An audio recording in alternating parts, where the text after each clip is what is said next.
Transferência simbólica da capital envolve o Poder Judiciário. Aprovado o Plano de Gestão 2017-2019.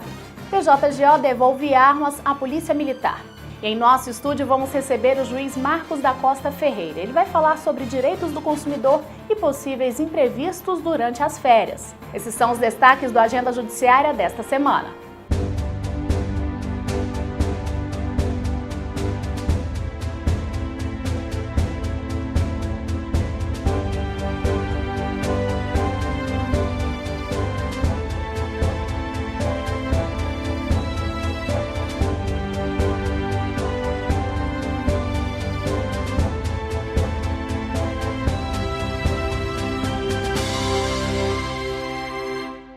A transferência simbólica da capital do estado envolveu o Poder Judiciário. Acompanhe.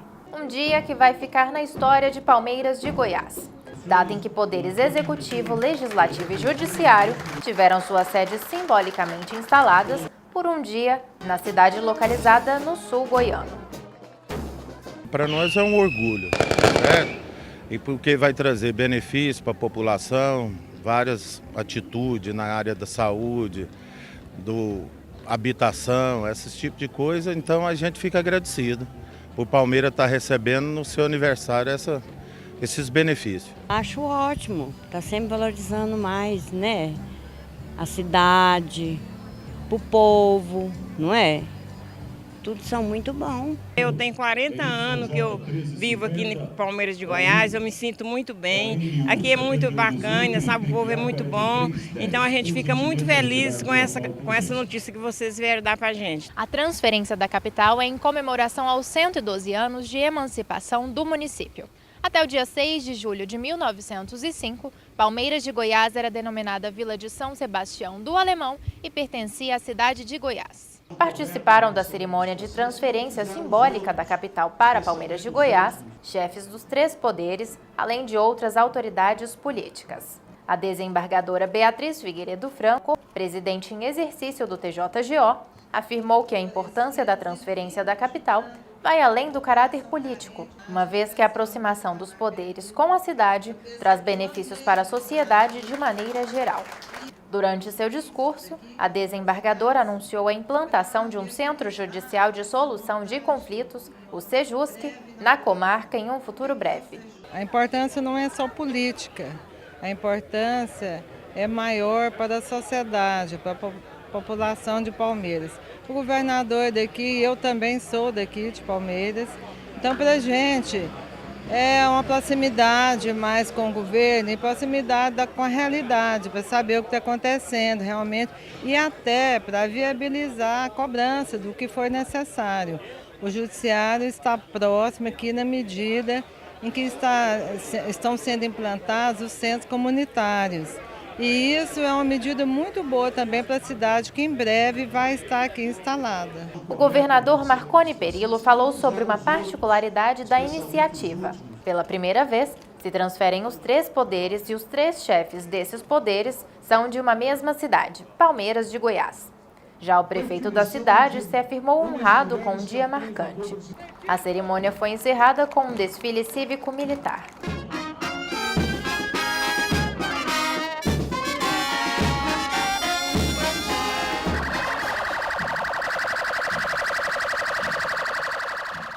O TJGO devolveu 37 armas à Polícia Militar do estado de Goiás. Confira.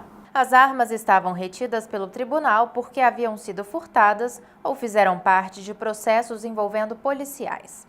A autorização para a devolução foi feita pelo presidente do TJGO, desembargador Gilberto Marques Filho.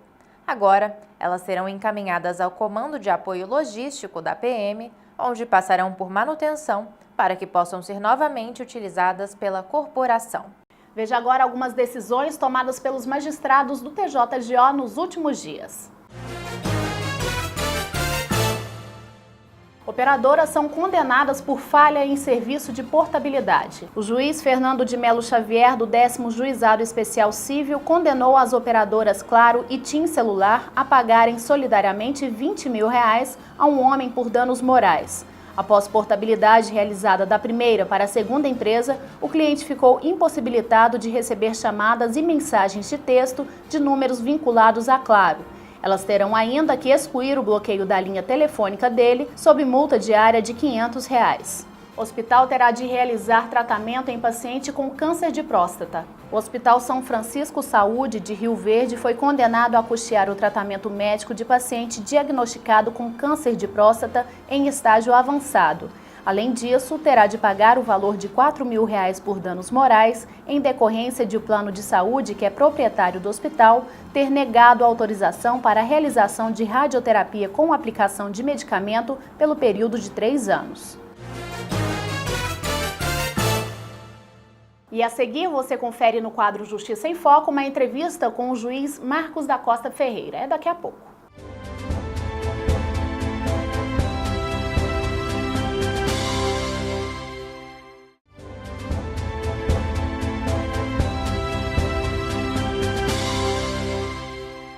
O Agenda Judiciária já está de volta e você fica agora com o quadro Justiça em Foco. No quadro Justiça em Foco de hoje, recebemos o juiz substituto em segundo grau, Dr. Marcos da Costa Ferreira. Dr. Marcos, seja bem-vindo mais uma vez. É um grande prazer estar aqui outra vez. Dr. Marcos é especialista em direito do consumidor e nesse período de férias vamos tratar de questões relacionadas às férias. Dr. Marcos, quando a pessoa contrata algum tipo de pacote de hospedagem ou de viagem, quais são os direitos dela em relação àquele pacote que ela vê que não é realmente aquilo que ela contratou? Perfeito. O que a gente pode recomendar para as pessoas é que quando se tem a ideia de fazer uma viagem de turismo qualquer, talvez haja uma diferença um pouco menor de preço para aquele que elabore seu próprio pacote. Mas isso pode representar um prejuízo muito grande. Então seria melhor buscar uma agência de viagem, porque aí nós teríamos uma solidariedade de todos aqueles que prestam aquele serviço.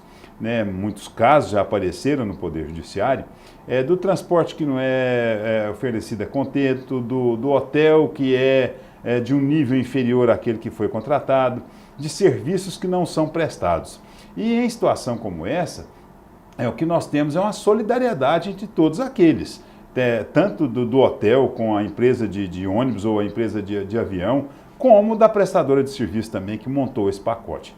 O que a gente pode recomendar é que o consumidor se muna do máximo de provas possíveis para que certamente ele consiga acertar isso, comprovar isso numa ação quando ele regressar e já tiver lá a frustração daquela viagem que ele fez. Certamente que sempre se deve tentar uma saída administrativa para que o problema se resolva e para que o prejuízo se minore também, não experimentando tantos dissabores naquela viagem de férias que muitas vezes começa como um sonho, é preparada como um sonho e termina como um terrível pesadelo. É verdade. Então, e esses registros eles podem ser feitos com fotos, vídeos? Certamente. Hoje nós temos a publicidade hoje é muito clara, deixa alguns rastros, né? Às vezes quando a gente vai contratar, a gente pega flyers, folders, ou então mesmo a proposta por escrito, isso já é uma prova. E depois da não prestação do serviço, certamente que essas fotos, e todo mundo hoje carregam a câmera no bolso o tempo inteiro, por isso que a gente vê tantos flagrantes seguidos, porque nós temos essa possibilidade. Então, o que puder haver de registro com relação a essa má prestação, melhor é para que ele não tenha dificuldade em produzir provas, lembrando que sempre o consumidor está numa condição de inferioridade, que vai litigar com grandes, ele não vai litigar com alguém do tamanho dele, mas certamente com um prestador de serviço que tem um poderio muito maior, que talvez tenha condição de produzir melhores provas, né? Então, o que ele puder se munir de provas, para ele é melhor, para evitar problemas durante esse processo. Certo. Doutor Marcos, em relação àquelas pessoas que vão viajar de ônibus ou de avião e tem atraso no voo ou no ônibus, quais são os direitos dessas pessoas, principalmente em relação à alimentação, hospedagem? Quando é que a empresa precisa oferecer esse serviço para esse passageiro? Olha, veja que nós estamos passando por um processo hoje em dia que até a gente experimenta muito preconceito de pessoas falando que aeroporto hoje mais parece uma rodoviária, né? Como se andar de ônibus fosse um demérito e como se andar de avião fosse um privilégio para uma casta separada. Não é assim.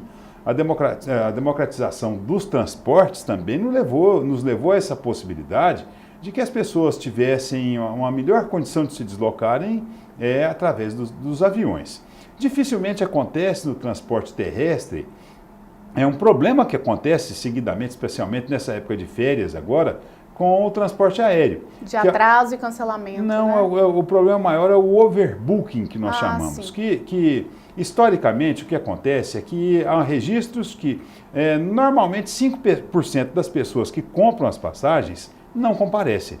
Então, para que as empresas não tenham prejuízo, elas descobriram que normalmente se venderem 5% a mais de passagens, não vai ter problema, porque 5% não compareceu, vai compensar aquelas vai outras. compensar. Só que o problema é que muitas vezes vendem a mais. Todos comparecem. Não vendem só 5%, vendem lá 10%, 12%, 15% e todos comparecem. E você chega e fala, não tem como você embarcar. Isso já aconteceu com muitas pessoas. É uma prática que as empresas entendem como normal, mas não é uma prática abusiva. A própria Agência Nacional da Aviação Civil já tomou cautelas com relação a isso, mas as empresas continuam a operar. E isso para o consumidor vai ter o efeito de voo não realizado, porque ele comprou a passagem, pagou, chegou para embarcar e não foi possível que isso acontecesse. Então, essa situação para mim a mais grave, certo. Que pode ser acompanhada também dos cancelamentos de voo. Eu já passei por uma experiência uma vez, que estava em Macapá e o último voo e o único voo que tinha foi cancelado. Às sem vezes por mau nenhuma. tempo, às vezes por problemas na aeronave, né? Não, mas veja, aí nós teríamos ainda uma diferenciação, porque quando esse cancelamento de voo se dá por um ato que não é de responsabilidade das empresas, que é o que nós chamamos de fortuito externo, né? Como, por exemplo, há uma erupção vulcânica, o ar fica contaminado de partículas. Então, se voar é perigoso o avião cair. Aí até a empresa tem a obrigação mesmo de não decolar. Isso. É o que juridicamente nós chamamos de act of God. São os atos de Deus que a empresa não tem responsabilidade nenhuma por aquilo. Claro. Mas por outra, tempestade, tempo fechado, que também a prudência recomenda que as empresas não façam esse deslocamento. Mas pode ter outros problemas. Vamos lá, que a empresa não deu a manutenção correta no seu avião. E quando foi preparar para a partida, apareceu uma fumaça. Aí teve que parar tudo e isso traz lá algum determinado atraso. A diferenciação de uma coisa para outra é que, nesse caso, que a responsabilidade é exclusiva da empresa, não há discussão quanto às indenizações que devem ser pagas. Nesses casos em que acontece o fortuito externo, que a responsabilidade não pode ser imputada à empresa, ela só vai ser responsabilizada se não cumprir essa obrigação que você me pergunta. Olha, qual que é o direito do passageiro? Então, o que a legislação brasileira pensa é que de um atraso de até 1 hora é normal de acontecer. A nossa jurisprudência pensa até que isso é um mero de sabor, que não ensejaria, inclusive, uma indenização por danos morais. Mas o que a empresa tem que fazer nesse sentido? Tem que disponibilizar para o consumidor que comprou aquela passagem meios de comunicação. Tem que ao menos fornecer uma internet para que ele possa se comunicar com alguém, avisando aquele eventual atraso. Se a situação passar... Isso até 1 hora. Até 1 hora. Certo. Se passar de 2 horas, a empresa tem que estar constantemente informando o consumidor, que é seu passageiro, e já providenciar, se for o caso, se assim requeira o consumidor, alimentação para ele. E se o atraso passar de 4 horas, ela tem que alojá-lo em local confortável, fornecer também a alimentação e, acima disso, ela já é obrigada até a hospedar o consumidor até que esse voo seja regularmente adotado. Sem isso aí, sem prejuízo da possibilidade de relocação daqueles seus clientes em outros voos, especialmente aquelas pessoas que têm necessidades especiais, as gestantes, os idosos, né, para que eles não percam todo esse tempo nessa espera. E de fato o que acontece é que a gente percebe que ainda há outro tipo de indenização que pode ser adotado, que é a chamada perda da oportunidade, que muitas vezes as pessoas não pensam nisso, mas veja você, eu vou fazer um concurso público em outro estado e vou pegar um voo aqui e vou chegar lá no outro estado, faltando 2 horas para fazer as provas. E o voo aqui atrasa 4 horas. Eu chego lá, o concurso já começou. eu não tive oportunidade de concorrer naquilo. O que a nossa jurisprudência, que a nossa doutrina entende, é que essa empresa também é obrigada a me indenizar pela chance que eu perdi de concorrer naquele concurso. Não quer dizer que eu seria aprovado, mas eu perdi uma chance em virtude do atraso daquela empresa, e isso ela terá que indenizar a mim que passei por essa situação. Doutor Marcos, a gente vai fazer uma pequena pausa e depois do intervalo a gente volta para continuar falando sobre o direito do consumidor em relação às férias. Até já!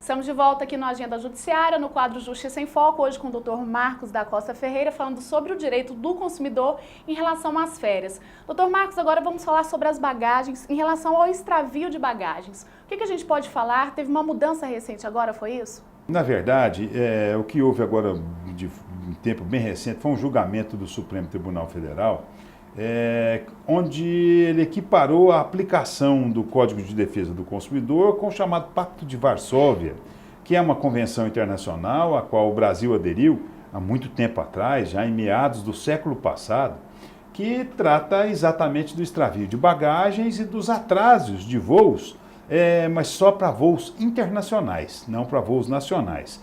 Os voos nacionais continuam sendo tratados só pelo Código de Defesa do Consumidor. Mas, de acordo com esse Pacto de Varsóvia, o que acontece é que os consumidores brasileiros que tiverem suas bagagens extraviadas, se nós considerarmos só o Código de Defesa do Consumidor, o valor a ser ressarcido para o consumidor é aquele que ele consiga comprovar que existia dentro daquela bagagem. E agora não, prevalecendo esse Pacto de Varsóvia, esses valores já são cifrados. Então, se por acaso uma mala do consumidor foi extraviada num voo internacional, ele vai ter o direito de ressarcimento de, no máximo, um valor próximo a €1.000, que hoje deve dar R$ 3.400, R$ 3.500, independente do que tem no seu conteúdo. Né? Então, isso mudou alguma coisa e nesse ponto, a meu ver, foi até bom que nós não temos o hábito de fazer isso.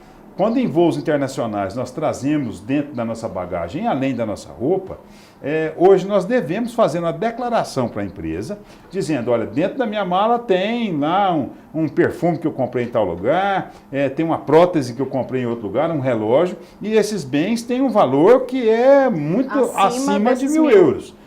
E nessa situação, se o consumidor fizer essa declaração, a empresa será obrigada a pagar até o valor daquela declaração que o consumidor fez. Certo. Então ele tem que ser preventivo, né? Tem que ser prevenido e preventivo. Se por um acaso ele não fizer essa declaração e a sua bagagem se extraviar, independente do que tenha lá dentro, se ele estiver trazendo barras de ouro, ele vai poder receber no máximo o equivalente a €1.000. E, além disso também, o que nós temos em prejuízo do consumidor é que nas ações de indenização que o consumidor vai mover contra uma empresa aérea, no Brasil ele tem o prazo de 5 anos para fazer isso, quando ele está regido pelo Código de Defesa do Consumidor. Quando se tratar de um voo internacional agora, regido pelo Pacto de Varsóvia, o prazo para ele reclamar vai ser só de 2 anos, ou seja, menos da metade daqueles que estão regidos pelo Código de Defesa do Consumidor. Certo. Continuando falando do assunto bagagens, em relação agora a essa cobrança de bagagem que a gente vê, né, essas companhias já cobrando pela bagagem despachada, quais são os direitos e deveres do consumidor em relação a isso? Antes a gente tem que fazer um registro da tristeza que nos assola de ver que as agências reguladoras que existem no Brasil, que são o braço administrativo do Estado, que devem regular aqueles serviços públicos que cuidam das pessoas, que nós precisamos deles todos os dias. Tem a Agência Nacional de Águas, de Luz, de Aviação Civil, o Banco Central como agente regulador dos bancos, não traz a proteção que as pessoas precisam. Veja você que essa é uma norma que veio de uma agência reguladora que permitiu às empresas aéreas cobrarem por bagagem despachada. E veja você que absurdo, né? Disseram que fizeram isso para que as passagens caíssem de preço. E que a gente não viu, né? Muito pelo contrário. Pelo contrário, reportagem veiculada na semana passada indicou que houve uma alta média das passagens de 12%.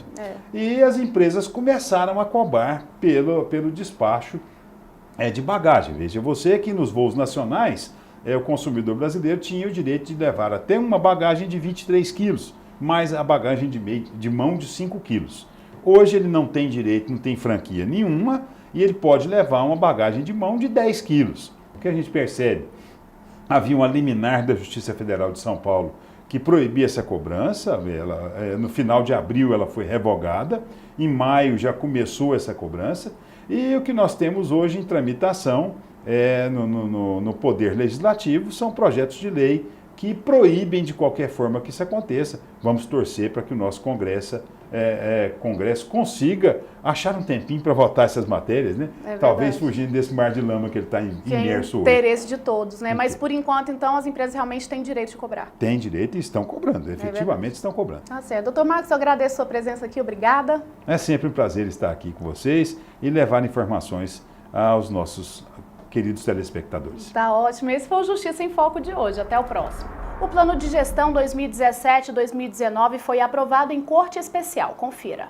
Durante a sessão da Corte Especial do Tribunal de Justiça do Estado de Goiás, a Secretaria de Gestão Estratégica apresentou o Plano de Gestão para o biênio 2017-2019 aos desembargadores presentes. São 18 metas estabelecidas no total, voltadas principalmente para o aprimoramento da prestação jurisdicional.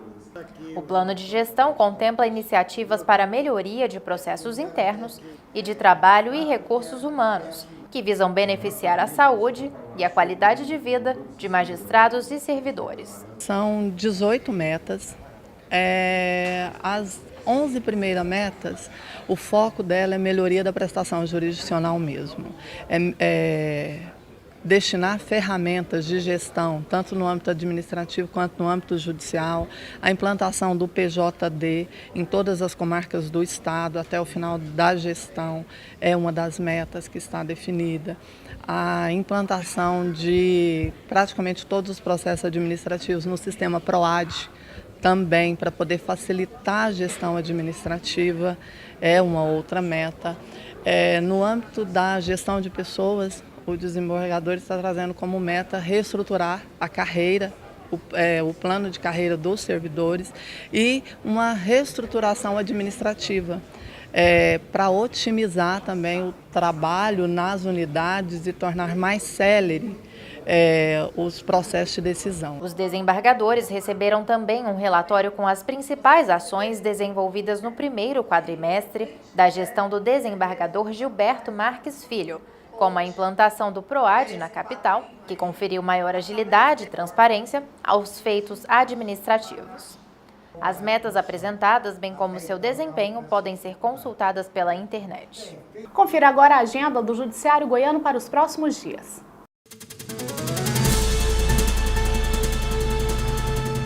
No dia 21, o antigo Fórum de Iporá será nomeado Gilberto Marques. A solenidade será às 10 horas da manhã. Já no dia 25, será feita a transferência da capital para a cidade de Goiás. A cerimônia de instalação dos 3 poderes no local será às 9 horas da manhã.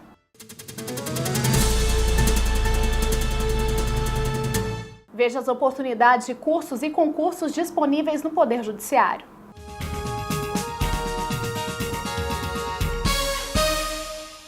Está aberta a seleção para o cargo de assistente jurídico para atuação na Vara Única da Comarca de Flores de Goiás. Os currículos deverão ser encaminhados até o dia 17 para o e-mail indicado, devendo constar a experiência profissional e o contato para obtenção de referências.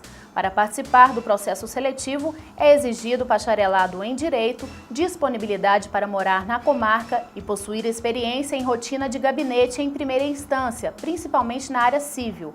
A carga horária será de 8 horas diárias.